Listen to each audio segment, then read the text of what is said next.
So you talk about the relationship between stress eating and one's sex life. How does that correlate? And talk very carefully. I'm in a relationship. I probably should be writing down notes. Well, this is the last question. We're going to talk the whole episode on this stuff.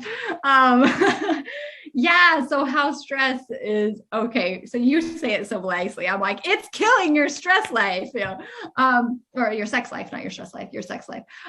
So the thing is, I'm going to go back to that experience that I just referenced because a crazy thing happened. And I don't usually tell, I don't know if I've told anybody this like on a podcast. So you guys are lucky, but I had a chocolate cupcake that I bought with this. Okay.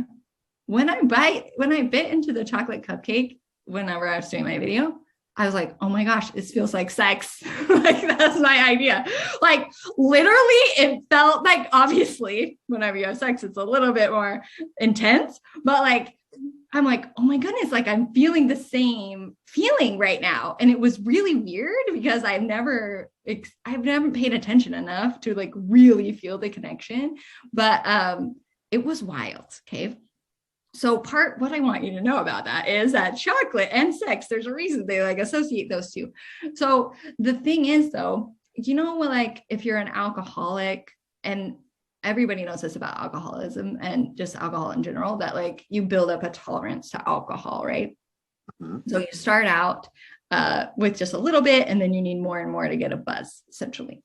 Well, what's happening is that you have, I don't always say all the words, right? Like the specific scientific words, but essentially what's happening is you have a stimulation that's going on.